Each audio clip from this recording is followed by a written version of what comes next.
Hello and welcome to Recyclist. I'm your host, Eric Provost, and today I'm being joined yet again by another very special guest. I have with me today the Assistant Executive Director for the Solid Waste Authority of Central Ohio. Please help me welcome to the show right now, Mr. Scott Perry. Thank you so much for joining us today, sir. Yeah, thank you. Thanks for having me today. I have had the opportunity to speak with a couple award recipients who are going to be at Archon 2025. As we're recording this, we are just a few days out, barely more than a week out from the first ever SWANA Archon. And this one's going to be special for you guys because it's actually happening in your backyard, correct? Yes, it's a one of the very first time in my career that Swana has had a an event here in Columbus, Ohio, and we're excited about them being there. It's bringing in a lot of people, and we get we are the SWACO's the solid waste um, district here in Central Ohio, and we are very excited about showcasing, what we do and what we do here for Franklin County, Ohio. And for those who may not know, what kind of is that? What does it take to run the solid waste operation up there in Central Ohio day to day? Take us through what SWACO is, if you would, sir. Yeah, SWACO is a solid waste district. We're an authority here in Central Ohio, and we run programs for education, grant programs, school programs, anything we can do to divert away from the landfill. And at the same time, we own and operate a large landfill here in Ohio, probably the largest publicly owned and operated landfill. We take in about 5,000 tons a day. We also run two transfer stations within the district, and we haul in about 110 loads a day to the landfill from our transfer stations. I heard something to the effect of you guys have 300 gas wells out there. Yes, we have approximately 300 gas collectors covering 253 acres. And, we are, 253. That is a massive plot of land. yeah, yeah. And we're in a public private partnership with Archaea. They're our on site landfill gas and energy facility. Yeah, So, we're very familiar with Archaea at Recyclist. yeah, yeah. So it's been a great revenue resource for us. And as you know, we're capturing that methane and cleaning it up and putting it back into the pipeline. So it definitely helps us financially, and it also helps the environment by doing that. I will say, when it comes to, like you just said, cleaning up the gas, putting it back into the pipeline, this idea of renewable natural gas. If I could kind of divert for just a second, how did that process get started up at SWACO? How did you guys get into that? We actually got into it years ago. It started probably in 2010, 2011. Hmm. We started within that to with some credits from Sacramento, California, and so we started working through that and found it would benefit us to start collecting that gas and putting it in the pipeline. And it's been a really great public-private partnership for us, and it's uh, it's all about the rents credits and everything for Archaea, and Yeah. it helps us pay for some of our capital needs here at this landfill. I know you guys are certainly doing a lot all the time.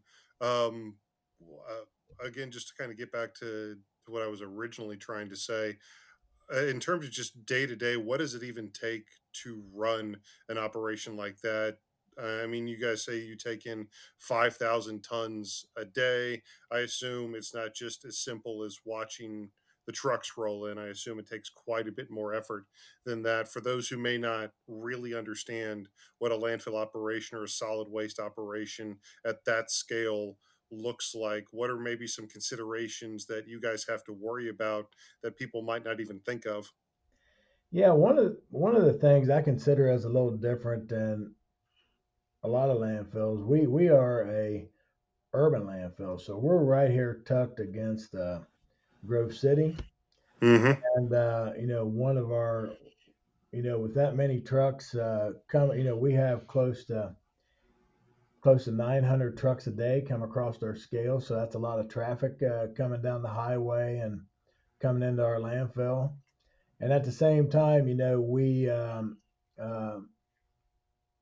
we're starting, our operation starts at 5 o'clock in the morning, closes at 5 o'clock at night. We're open, that's Monday through Friday. We're open from 6 to 12 on Saturday. And, the first and foremost thing is making sure that everyone's safe. The second thing is that we're applying by all environmental regulatory compliance items. And we hadn't had a um, NOV since 2012. A notice of violation from the EPA. That's pretty much unheard of.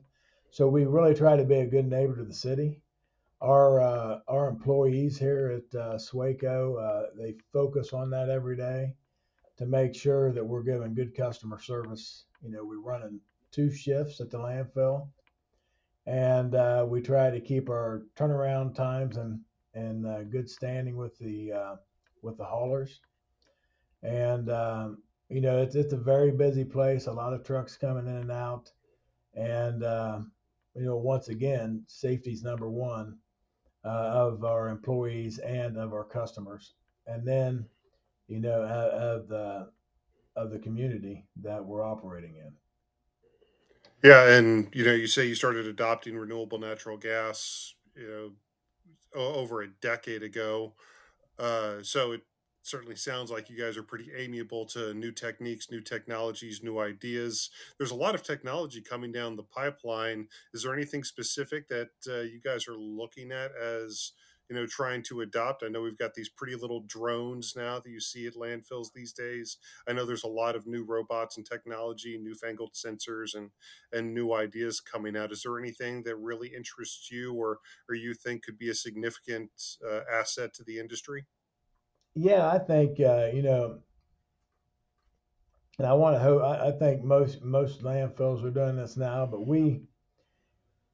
here we have a it's just not a dump anymore, Eric. It's the landfills are sophisticated. Everything is engineered. Everything is planned and scheduled. And when you see people up there dumping their loads, and when we're pushing those loads out and compacting it, it is all planned and scheduled, and we do that with the operators through GPS. Each unit has a GPS device. It helps the operators know, what the elevation is that they're supposed to be placing that trash in, and where we're supposed to be placing it at.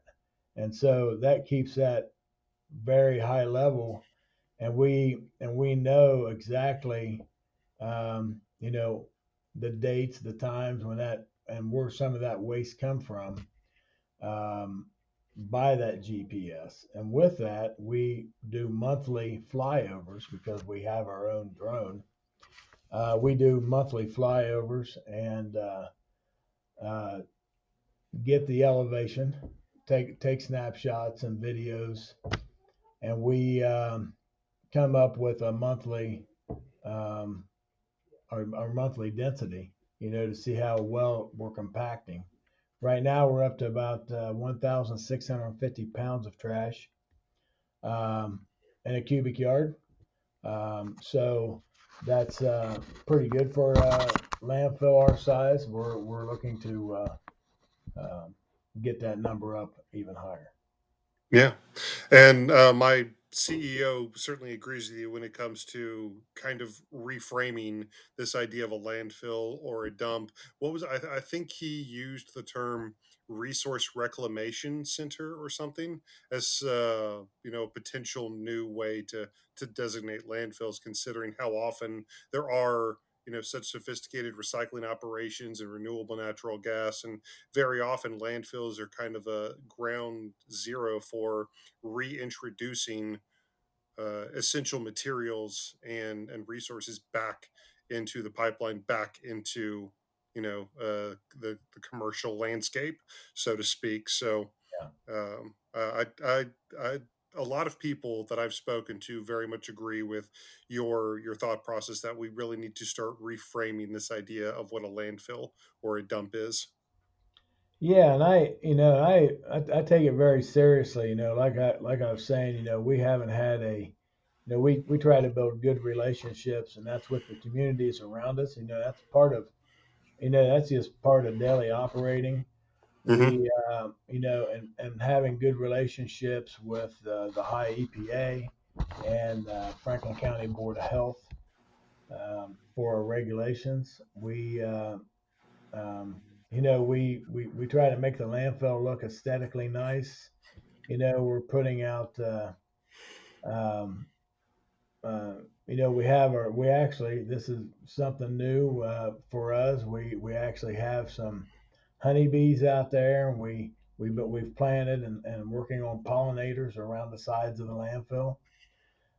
So with that, we work very hard um, to make our neighbors happy and to make the community happy. So, um, and it all starts with relationships. Yeah, and I was looking into your career before we sat down. Is that correct? Have you been with SWACO for 18 years? Yeah, I've been here 18 years, and I've tried to get out of the waste industry, and it just pulls me back in. I have a I have Godfather a style. I have a deep love for it, and I can't tell you why, but I just do. It's in my blood. And I started off here, um, kind of taking over the landfill and equipment purchasing, asset purchasing, and I ended up running the landfill and the equipment, the garages and everything for until 2014 before I become the director of operations. And then in 2022, I was promoted to the assistant executive director here. So I've been here 18 years. I've started from the ground up in my career. So I have a heavy mechanical knowledge of all the equipment in the trucks, and I can also drive the trucks and run the equipment. And I can't do everything, but that stuff there I can do, and I kind of brought up through the business. Yeah. For a lot of the people out there who may be in the early years of their career, I actually recently spoke with a young professional who'll be receiving an award at Archon. For some of those younger professionals coming into to the industry, is there anything that sticks out to you as something that you thought to yourself, man, I wish I had known this 18 years ago, or I wish I had thought about this, or I wish, I knew how to do this better when I was starting out? Well, I think of, we get everybody gets stuck in their day to day, Mhm. and I think when you're younger, you kind of get stuck there because you're trying to be a professional in the line or the job that you're doing. Sometimes I think for the younger generation, take off your blinders and get a holistic picture of the waste stream, understand it, and those ideas will start formulating and how we could get better, bring in new technology, divert more away from the landfills, and put the materials back into reuse. Um, you know, One of the things with our waste characterization studies, 76% of the landfill materials, could be reused, recycled, or composted. And if you go up there and just stand and watch it being dumped every day, you're amazed at what's coming in this landfill and what's not being captured. And so it's we need to do better, and we can do better. And I think the younger generation, as they're coming up, they're sharp, and we got quite a few young folks that work here, and they're sharp, they're energetic, and they're focused on taking it to the next level. And I'd really be kind of interesting to see where it goes in the next 10 or 15 years. Yeah, I will be too. Yeah. Speaking of imparting knowledge, though, you guys are, it would make sense. Archon is happening in your backyard. You guys are going to have a pretty large role at the convention. You are sponsors of Archon, but you're also going to be giving multiple presentations. People from SWACO are going to be holding multiple presentations, correct? Yes.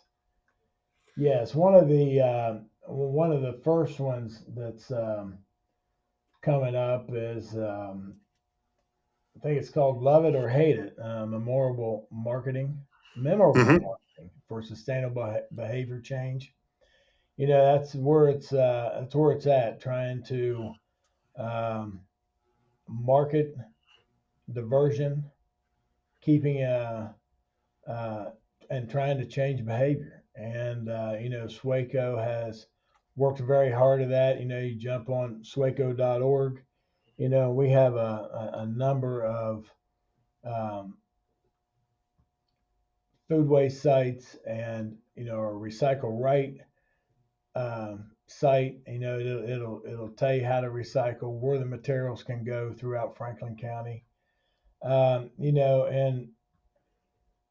And it just takes a lot to keep that stuff out there in everybody's face. So we do have a Hannah Greer Brown that's going to be presenting that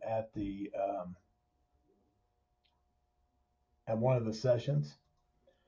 And then we also have one on it's basically a settlement accommodation plan uh, from our landfill. So that session will go into what we had to do through permitting and implementing a settlement accommodation here at the Franklin County landfill, which was just approved here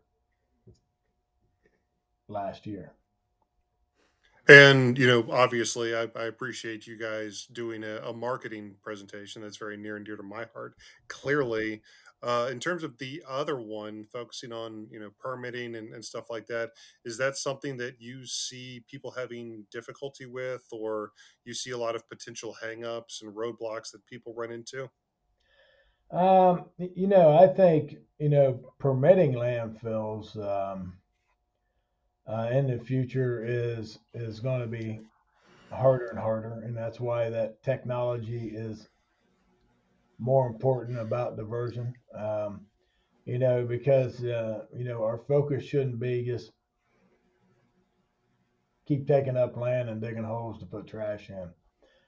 So I think I think the permitting will be harder and harder as we go on. But there's some things that you can do at a landfill, like this settlement accommodation plan, um, that helps us close part of the landfill a little sooner to capture more gas. And so some of those permitting things around the landfill, if you go into the to the EPA with good plans and work with them, I think it's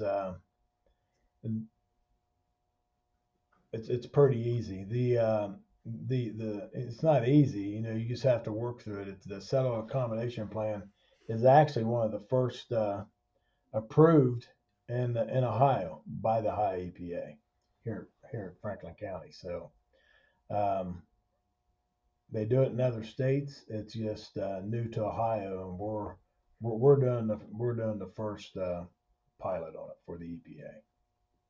Yeah, and I know even outside of that, I spoke to Amy Lesterson Berg from SWANA recently, and she was very excited about these experiential training opportunities that are going to be at Archon. And you guys are actually going to be running a couple of those, including tours of the landfill, correct?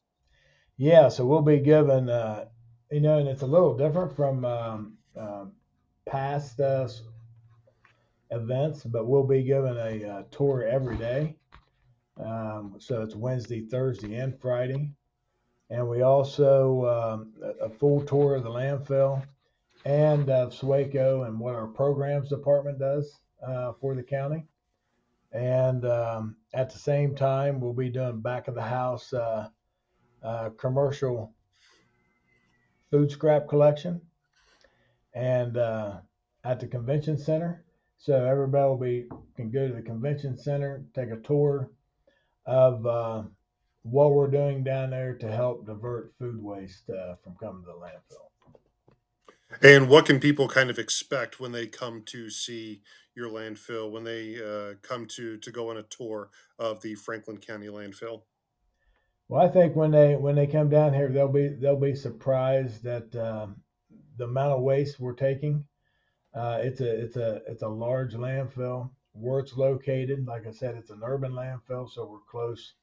We got houses close to us. We have, like I said, a city within a mile from us, and we you'll get to see. Yeah, I think it's a state of the art landfill. We have up to date gas system. We have the up to date equipment with the technology to make sure we're hitting good KP, good key performance indicators as far as compaction and keeping our equipment up. They'll get the full gamut of you know equipment maintenance, truck maintenance. Um, so they'll get to see the whole thing in action. It's just not a landfill. It takes all these integral parts to make it run. And I know Uh, giving tours of the landfill is not something that you guys are unfamiliar with. You said you have thousands of school children that come through your landfill every year, and you guys are giving tours constantly. yeah, that's our belief is catch those children when they're young, and in our programs department we offer this to all the Franklin County schools. We help pay for the bus and the gas to come down. They bring the kids down, and we teach them about recycling, and then we take them through the landfill and show them what's coming in. And those little kids, they love the equipment, and they also um, can't believe the amount of trash that's coming in. So it's an eye opener. So if we want to divert more waste in the future, we train the kids while they're young, and I think it has a huge impact. It even has a large impact on adults. We run every quarter. We have a lot of families that come down on Saturdays that once a quarter to take tours, and I get a lot of feedback from them. People just didn't know that was here in Franklin County, didn't know it looked like that, couldn't believe how big the landfill was, and that was all trash underneath there. So it's an eye opener. It'll be an eye opener for the folks that's taking a tour. Yeah, I bet especially with kids and the unique perspective that they bring to so many things. Um, I bet there's been some pretty fun interactions on those tours with some of the younger participants. Oh, that's it's. We used to, you know, we haven't seen any for a while, but teachers used to go back and they would come back with, they would send in what they saw, and they would color pictures of what they saw. So, it's, you get to see that, and then you get to see the expression on their faces. It's quite interesting because it's so big to them, and their mind, you can just see their mind going 100 mile an hour. So it's really neat to see. I know that you specifically, I know you've got Archon. I know you, obviously, the assistant executive director at SWACO. Um, but you also have another big job on your plate. You also work with the Buckeye Swana chapter, correct? Yeah, yeah. The Buckeye Swana chapter is, I've probably been on the board there since 2011. We kind of run the Hyatt chapter, and we focus on trainings and technical trainings with folks within Ohio. And this is the Buckeye chapter is working with Swana National to to help to help with this event.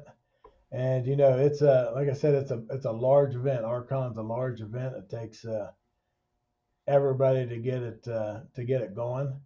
And so I've been part of that